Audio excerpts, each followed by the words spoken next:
जय जिनेन्द्र। मैं रोहित जैन आप सभी का छड़ाला की प्रथम ढाल की कक्षा में हार्दिक स्वागत अभिनंदन वंदन करता हूँ।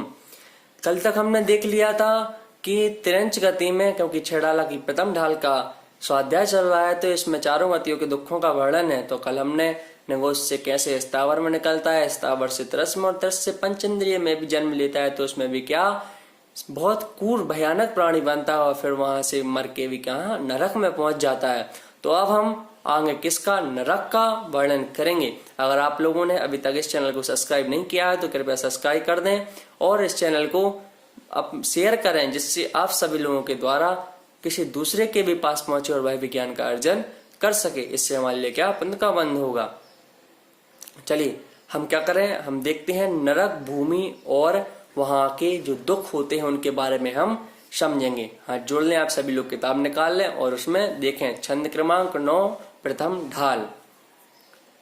ताहा भूमि पर सत दुख सो, बिच्छू सहस डसे नहीं तिसो। ताहा राध श्रोणित वाहिनी, कृमिकुल कलत देह दाहिनी। अर्थात जब नरक होता है तो जब नरक में पहुंचते ही हमारे साथ क्या हाल होता है हमारा, आज हम उसके लिए समझेंगे। तो तहा भूमि पर सत दुख ऐसो, जब हम शुरू में जब हमारा नरक में क्या जन्म होता है तो वहां पर छोटे बच्चे की तरह जन्म नहीं होता है। नरक में नियम से नपुंसक ही जन्म लेते हैं, लेकिन वहां पर क्या छोटे बच्चे नहीं, डायरेक्ट सैया पर जन्म होता है अचानक से।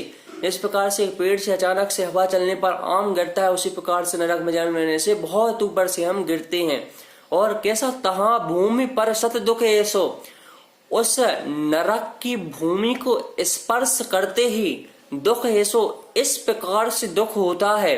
बिच्छू सहस डसे नहीं तिसो, बिच्छू सहस, सहस मतलब हजार, डसे नहीं डसते नहीं तिसो, उस नरक में बिच्छू। अर्थात उस भूमि को स्पर्श करते ही इतना दुख होता है जैसे कि हमारे लिए उस मिट्टी को, वहां की मिट्टी को छूने से इतना दर्द होता है। अगर हमारे लिए क्या 1000 बिच्छू एक साथ डंक मारे तो उतना दुख नहीं होगा जितना कि नरक की केवल मिट्टी को छूने से इतना दर्द होता है। अब हम अंदाजा लगा सकते हैं कि जो नरक है उसकी मिट्टी को छूने से जब हजारों बिच्छुओं से भी जाना इतना दर्द होता है, तो फिर हम उस नरक में जाए ही क्यों, हम ऐसे कर्म करें ही क्यों कि हमारे लिए नरक गति का बंध नहीं हो। आगे देखते हैं, तहा राध श्रोणित वाहिनी, किमिकुल कलित देह दाहिनी। तहा मतलब उस नरक में, राध श्रोणित अर्थात खून और पीप की, वाहिनी अर्थात नदी, यहाँ पर वाहिनी का अर्थ है इन्होंने दिया है पीप, और राध शोणित वाहिनी का पीप और खून को बहाने वाली वह बैतरणी नामक नदी। नदी का नाम क्या है, बैतरणी नामक नदी।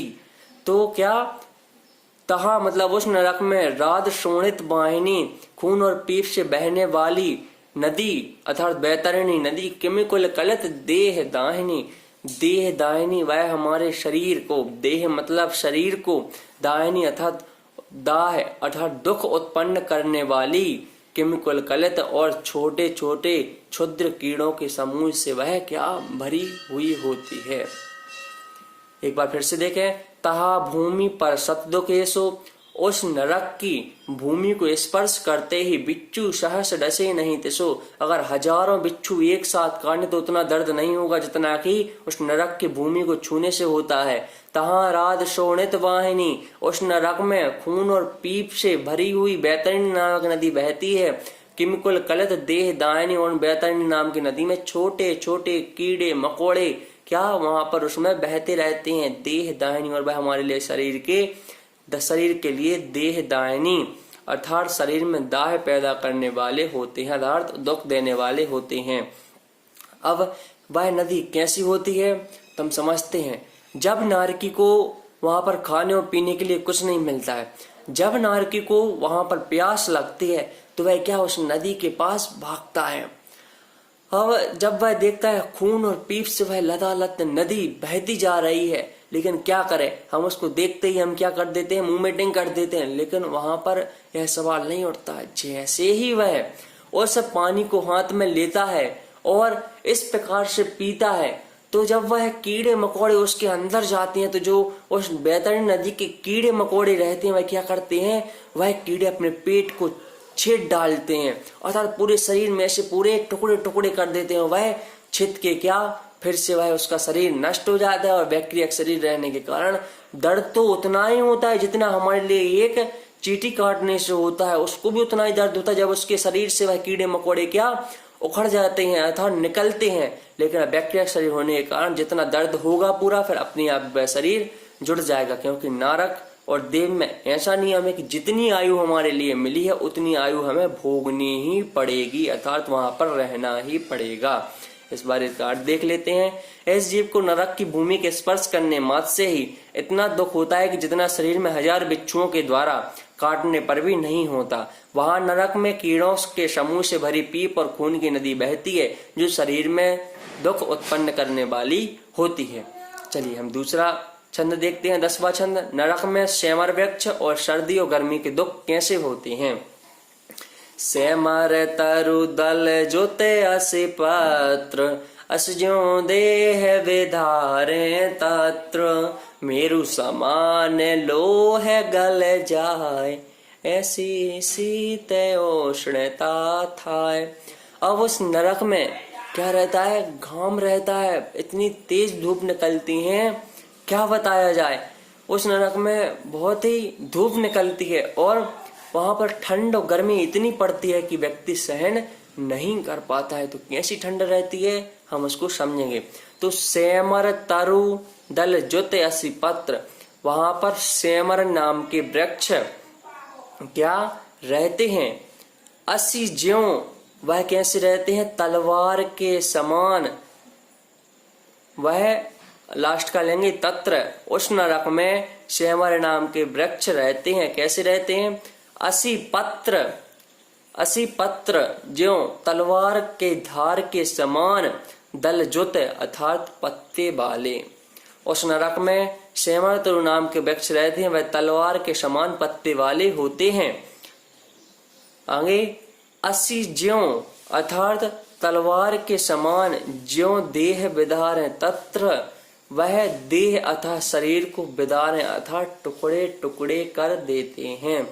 जब नारगी को बहुत गर्मी लगती है तो वह क्या करता है, वह उन वृक्षों के नीचे ही जाता है और जैसे ही वह वृक्ष के नीचे बैठता है तो सेमर तरु नाम के जो वृक्ष के पत्ते रहते हैं तलवार की धार के समान, वह अपने आप ही क्या गिरते हैं और शरीर के क्या टुकड़े टुकड़े टुकड़े कर डालते हैं।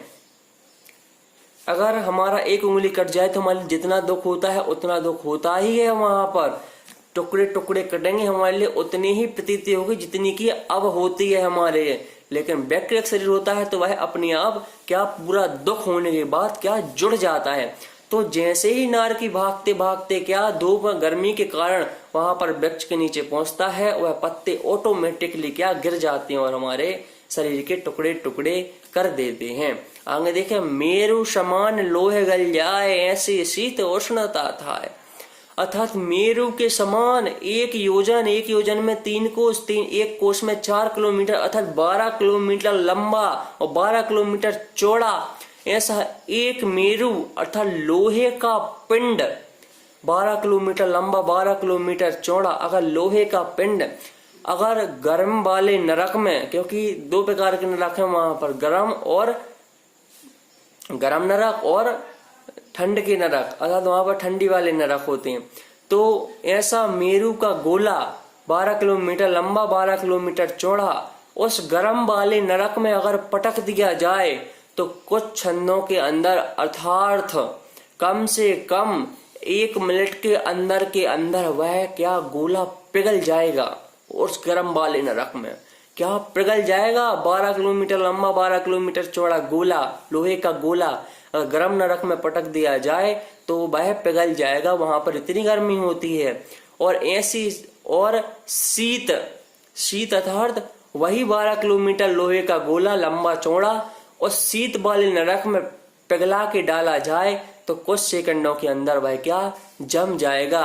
ऐसी शीत गर्मी और ठंडी वहां पर नरक में होती है।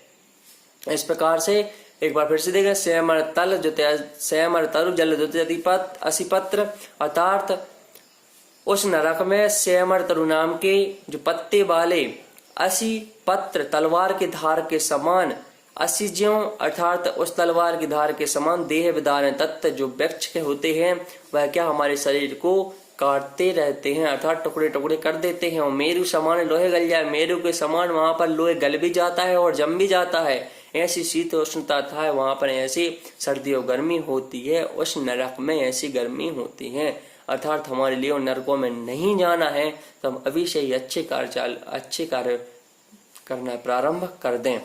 आगे देखते हैं इसका अर्थ। वह नरक भूमि सेमर वृक्षों से भरा है जिनमें तलवार की धार के समान नुकीले पत्ते लगे हैं, जो नारकी जीव के शरीर को छिन्न भिन्न कर देते हैं। वहां सर्दी और गर्मी इतनी अधिक होती है कि मेरु पर्वत के समान विशाल लोहे का गोला भी गल या पिघल जाता है। अब आगे देखते हैं 11वां छंद।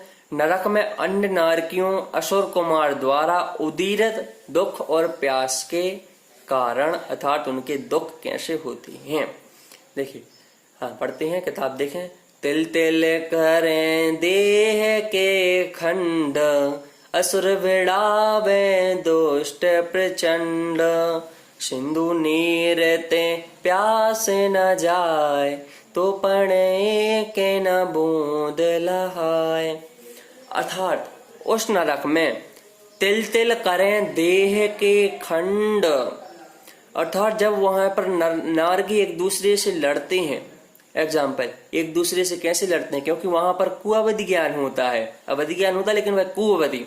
जैसे मैं हुआ असुर कुमार देव, अब सामने मेरे दो व्यक्ति हैं, तो इस व्यक्ति ने, मैंने कहा इससे कि ये जो तुम्हारी पिछले जन्म की माँ है, जब तुम क्या खाना खा रहे थे तो तुम्हारी आंख में इसने क्या सुई लगा दी थी, अर्थात तुम्हारी आंख फोड़ दी थी। तो यह व्यक्ति रहेगा, वह अवधि ज्ञान लगाएगा, अवधि ज्ञान लगेगा उसका कुअवधि ज्ञान, और वह सोच लेगा कि क्या हाँ इसने सही बोला है, इसने ऐसे ही किया था मेरे साथ। तो वहां पर जो शरीर रहते हैं तो उनको जैसे चाहे वह हथियार के रूप में क्या परिवर्तन होते हैं, और वह तलवार अपने हाथ की ही तलवार बनाएगा और दूसरे की क्या तिली के समान खंड खंड, इतनी छोटी सी तिली का टुकड़ा रहता है उसके समान क्या उस नारकी के टुकड़े कर देता है। दुख हमारे लिए उतना ही प्रतीत होता है।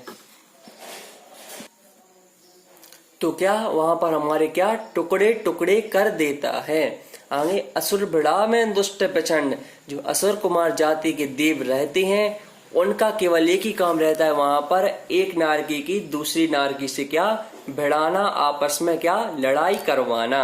आगे देखते हैं। सिंधु नीरते प्यास न जाए, तो पण एक न बूंद लहाए। अगर पूरी सिंधु नदी, पूरा समुद्र अगर एक नारकी को क्या पीने को मिल जाए, तो पण एक प्यास ना जाए, अगर पूरा का पूरा एक समुद्र वह पानी पी ले तो उसकी क्या प्यास बुझ नहीं सकती, इतनी प्यास वहां पर लगती है।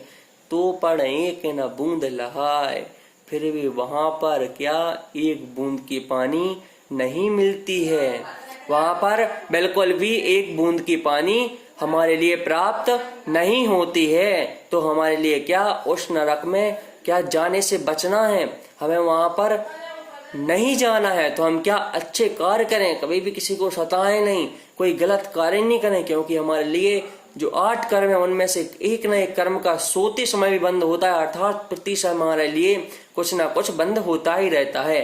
एक बार फिर से समझ लें। तिल तिल करें देह के खंड, अर्थात तिली के समान अपने शरीर के क्या खंड करते हैं, उस नरक में टुकड़े टुकड़े कर देते हैं। असुर बढ़ावे दुष्ट प्रचंड, और जो असुर कुमार जाति के देव रहते हैं वह हमारी आपस में एक दूसरे से क्या बढ़ाते हैं। सिंधु नीर ते प्यास न जाए, अगर हमारे लिए एक सिंधु नदी पूरे समुद्र का पानी मिल जाए पीने के लिए, फिर भी हमारी प्यास नहीं बुझेगी।